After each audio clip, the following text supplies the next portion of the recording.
Yes, Cubans are getting deported, but they are not getting deported back to Cuba. And these are not the Cubans who have entered the United States in the last few years. These are Cubans who have been in the U.S. since the 1960s, 70s, 80s, and at one point they were even lawful permanent residents. But because of their criminal history, they lost their immigration status and were ordered deported. But because of the political situation between the United States and Cuba, they were actually never deported to Cuba.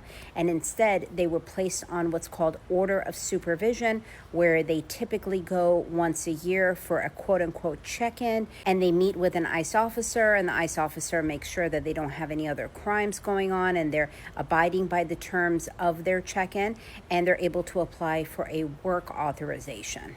Since Cubans were not accepted by Cuba to be deported, they have remained in the United States for decades under the order of supervision.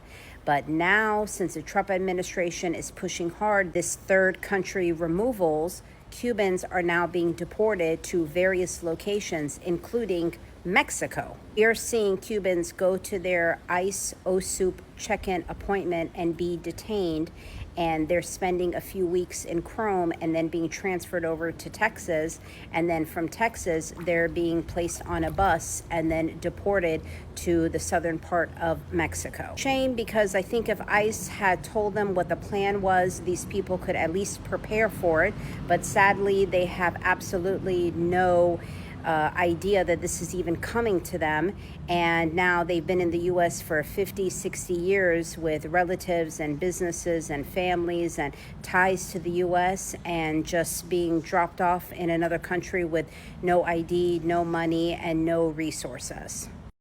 Breaking news, because this just happened a couple hours ago. The Supreme Court ruled, and it is going to allow Trump and his administration to strip the humanitarian parole of 500,000 people from 4 countries.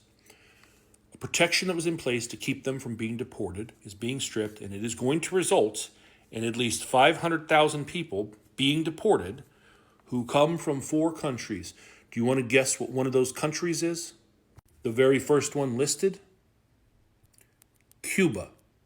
Donald Trump and his administration are revoking the protection of thousands of Cubans. Without that protection, those Cubans do not have legal asylum in the United States. And the Trump administration is going to deport thousands of Cubans and send them back to Cuba. They told you that Barack Obama was Fidel. They told you that Hillary Clinton was Fidel. They told you that Bernie Sanders was Fidel. They told you that Joe Biden was Fidel. They told you that Kamala Harris was Fidel. And you believed them. And now, Donald Trump, who needed your vote to get elected, is going to deport Cubans back to Cuba. Myself and others said this would happen, but I'm not here to say I told you so. I'm not here to celebrate this. My heart is broken. I'm a white boy, but I'm from Florida, and I have spent so much of my life around wonderful Cuban people. I have fallen in love with your food and your music and your culture.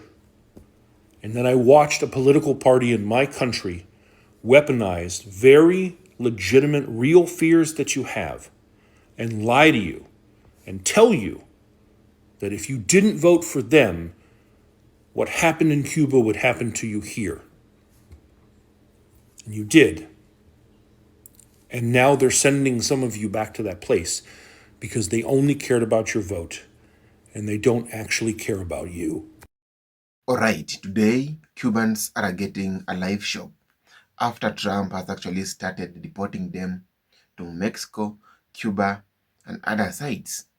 They are wondering, they are not believing their eyes. What they are seeing today, they are not believing. Because you remember when these guys were coming out, standing out, praising that they are going to vote for Trump? Do you remember the way these people stand up with Trump? Do you remember the way these people come out and voted for Trump? But today, it is ironical. Today, Trump has actually betrayed them by starting deporting them. Grand Rising Kings and Queens, wherever you are. Welcome back to this YouTube commentary. In case you are new here, this is Majoka Report Extra. Kindly consider subscribing in case you are new here. Alright. Ladies and gentlemen, today before we continue with this commentary, we want to watch some of the videos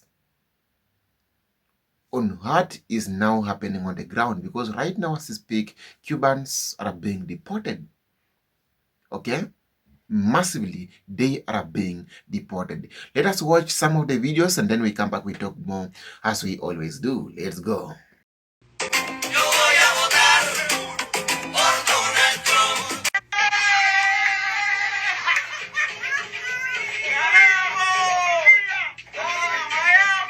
Trump administration says that as soon as next month, they're going to be ending the legal status of more than 500,000 migrants from Cuba, Haiti, Nicaragua, and Venezuela. If they don't leave before losing that status, they could be targets for deportation. So these migrants were allowed into this country legally under a program from the Biden administration. If there ever was a definition of fuck around and find out, we have just found it. Where are my Miami Cubans at, huh? Where are you guys at? Because you guys were loud and proud back then. Where are you at now? He had you all fooled saying that the deportations were only for the bad people, the unalivers, the grapists, the ones bringing drogas into the country, right? He had you guys so fucking fooled. It was only the bad people. And now you guys fucked around and found out because you voted him in, and now look it. Y'all thought because your skin was light enough that you were going to get away with the deportations. But now that it's affecting you all, you're all on the internet boo-hooing and crying. Why are we going back to this country? Why are you sending me back? I did this the right way. He doesn't give a shit. When are you going to learn? If you're brown, if you speak Spanish, he wants you fucking gone. Gone. And now you fuck around and you found out. The New York Times yesterday released this article. To their shock, right? Cubans in Florida are being deported in record numbers.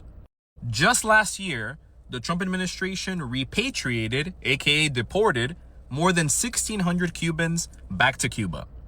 Now, for context, that is double the number of Cubans who were deported in 2024. And in the years that Trump has been president, he has sent more Cubans back than his three predecessors.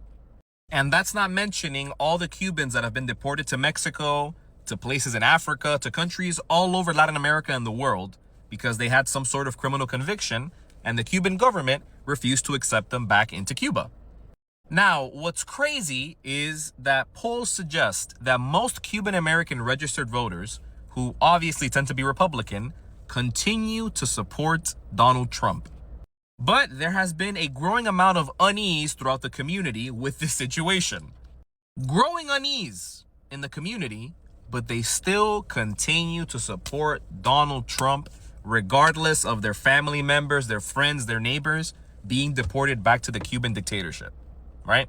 Or to random countries across the entire world for convictions that these folks had in the 80s, 90s, 70s, right?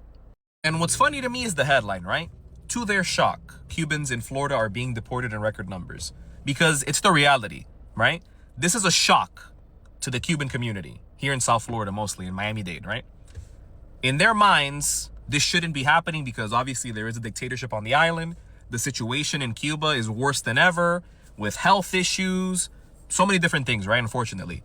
But because the Cuban community has benefited from the Cuban Adjustment Act for decades, which has allowed for them to, after 1 year and 1 month of being in the U.S., be able to obtain permanent residency and then obviously become a U.S. citizen much quicker than any other immigrant group in U.S. history. They have this mentality of, I'm up here, other immigrants are down here. We're Americans, we're citizens, come legally, right? That's been the popular mentality for decades here in South Florida. Meanwhile, for people from my community, Hondurans, other Central Americans, Mexicans, people from South America, other people in the Caribbean, it's not a shock, right? Deportation in the history of Honduran immigration, for example, is something very normal. Hondurans have been getting deported back to Honduras for decades. Nothing new. But again, it's the difference in immigration enforcement that now has all come together. The lines have been blurred because now it's everyone. This administration has come after everyone, regardless of any former privileged status. Please, she does not deserve this. She's the sweetest person, and she prayed for you.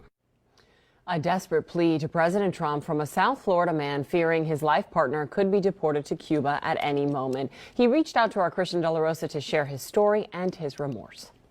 This has been 8 months. I didn't know a man could cry this much. I did not think that this would happen. Wayne DeMario has been working overtime at a Southwest Miami-Dade guitar shop, trying to distract himself from his pain and regret. I hate to see her going through this. She's my best friend. His life partner of nearly 20 years, Yamile Alcantu, originally from Cuba, ICE detained her back in June. 8 months that she's been taken.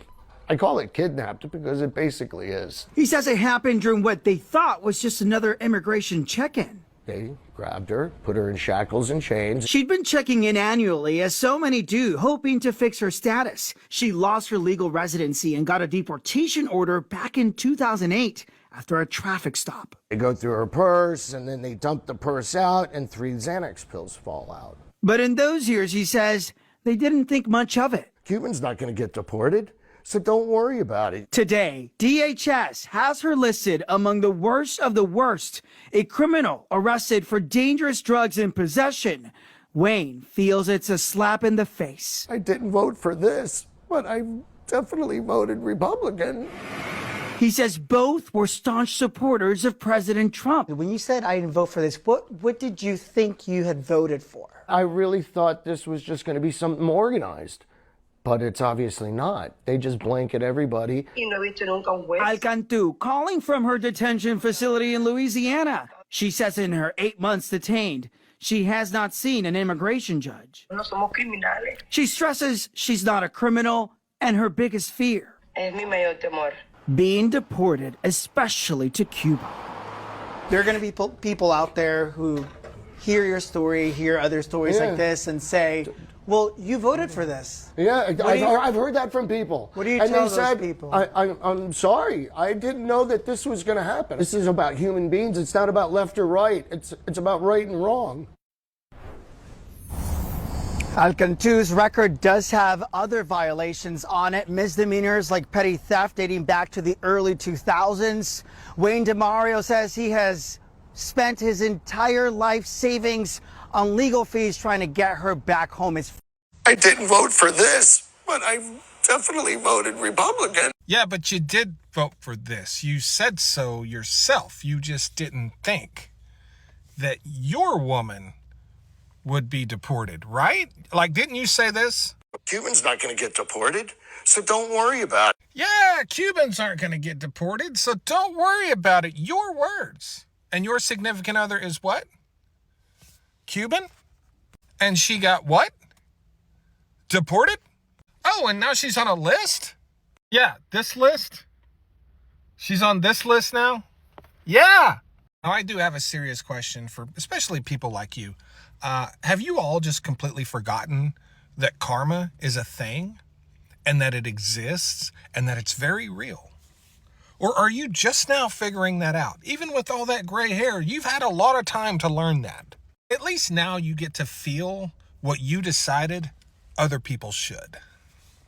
Yeah. Thanks. I have zero sympathy for Cubans that voted for that delinquent motherfucker. Y'all are now facing the consequences of your own actions because of your pure fucking ignorance.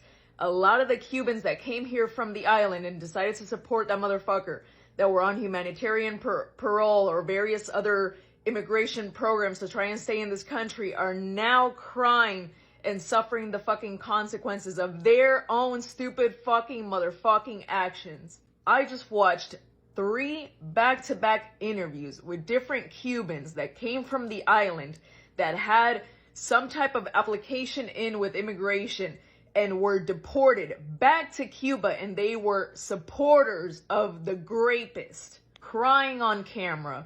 One of them even has a disabled child and another little kid. The wife had to stay back and he was deported back to Cuba. And they were staunch supporters of this delinquent piece of shit. I am Cuban. I was born in Cuba, but I consider myself to be Cuban American. I decided to educate myself from a very young age.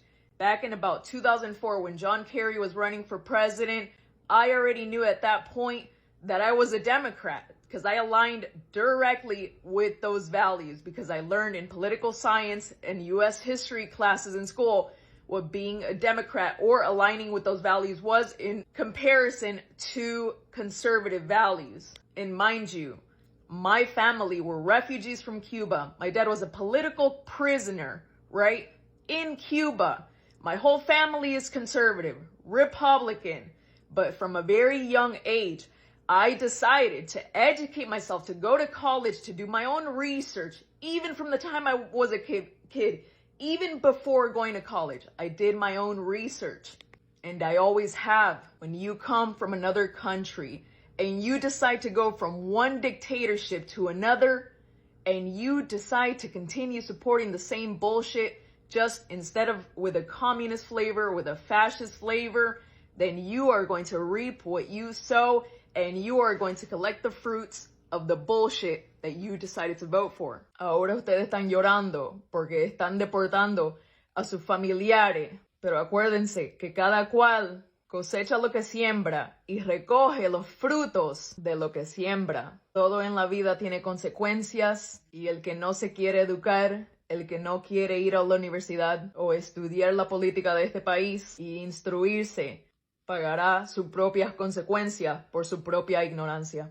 Familia, did y'all hear about this? Cubanos that have historically supported the Republican Party and have been pretty outspoken about supporting Trump are now more vulnerable than ever. But let's talk about this. For many decades, people that had left Cuba came to the United States and were protected from deportations. Their anti-Castro, anti-communist perspective, anti-socialist, aligned very well with the Republican Party, and they embraced that identity when they arrived to places like Florida. But under the current administration, many protections that existed have been revoked, and many people in that community are facing fear and uncertainty about what's going to happen next. Honestamente, I know for many folks it's gonna be hard to feel bad, because in many ways, they were asking for this for other communities. And it makes sense that they feel betrayed, because they were supporting this, not expecting it to affect them. Let me add one more thing. Cuban exiles in the United States are not a monolith, so of course not all of them were pro-deportation, but the ones that were happen to be the louder voices. I know many people in the community that have been talking about this aren't going to feel any sympathy, essentially saying they effed around and found out. I for one think it's sad. The idea of people losing their livelihood and being deported is just inhumane. But I want this to be a conversation. Familia, what do you all think about this? Do you have sympathy or not? Let me know. Good afternoon. You know, MAGA Cubans happen to be the most miserable people on this planet. So I want you to recall this memory that happened in Miami not even a year ago. Remember that billboard that was talking ill about Donald Trump? Remember how the Cuban people lost their everlasting minds? I remember because I got a great payout from doing that video of Cubans losing their minds. Now, these MAGA Cubans were so upset about this anti-Trump billboard that they threatened to shut down the Palmetto. They were on every news station. They contacted their representatives, and eventually the billboard came down. Do you see any of that action occurring down in Miami right now when they see their people being taken away? Of course not. Do you hear any new jingles from the Cuban community talking about the immigration issue? Nope. They are still beholden to Bobby Trump. This is why they're miserable creatures. And I hate that, because we know that some of the Democratic and independent Cubans voted for Kamala. And they get penalized because the Cuban people as a whole voted for Donald Trump. And you guys are despicable. And you're not doing anything. You're not doing anything. Mexicans are over there in California fighting for their people. And you guys are doing nothing, as expected. I wish there was a way that you could turn all of this around. You guys are the worst. The worst. A Cuban man who had Trump tattooed on his arm as a sign of support for the president was deported yesterday.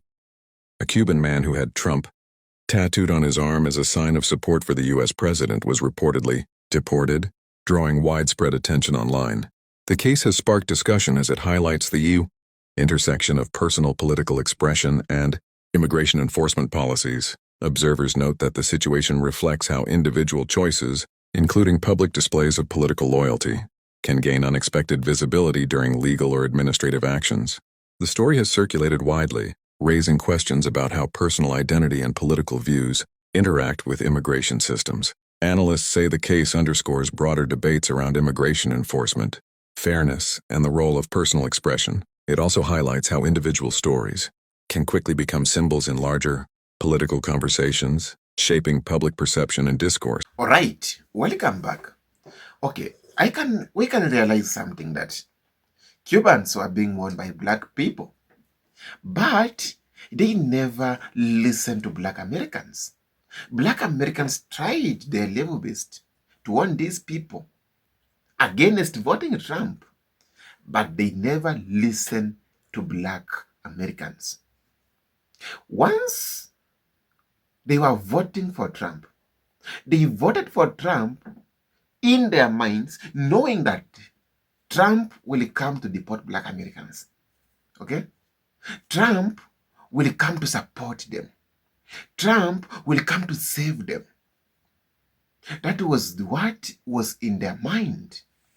But today, what is happening, it is 100% ironical to what they expected. Okay? Today, Trump is betraying them. Today, Trump don't want to care anything about them. Today, Trump is literally deporting them mercilessly. I have just watched that old man who said that his wife was being deported, and I somehow felt like it's not something interesting, because you can just see you have stayed with your wife for many years, you have built a family. The guy has actually used a lot of money to try to save his wife, to try to make sure that his wife will not going to get deported. But later, what happened? The wife actually got deported. And the man today is crying. Today the man is regretting. Today the man is not happy because his family has already separated. And he don't know if he can get a chance to meet anymore or any other day with his wife. Okay? So, as we speak right now, Cubans are regretting because of their ignorance. Cubans are crying today because of not listening to the black Americans. And I always warn these people, I always tell these people, black Americans, they are not stupid. Black Americans are superior. Black people are superior. Whenever black Americans tell you something, kindly try your level best to listen to black Americans. Because this is a good example. We have seen Cubans, Asians, Latinos, and all these other communities, immigrants, crying and regretting due to lack of knowledge or lack of hearing or listening to black Americans. Today, I'm a little bit sad because seeing things like this, things that could have been protected, to not happen. Seeing things like this today happening because of people's ignorance, it is not good at all. It's not good. So, Grand Rising Kings and Queens, this is Majoka Report Extra. Down there in the comment section, kindly let me know what you think. And if you know that you haven't subscribed to this channel, kindly make sure you subscribe to this channel. We run back to 100k subscribers. Please, brothers and sisters, let us all subscribe to this channel. And let's meet in our next video. Peace out.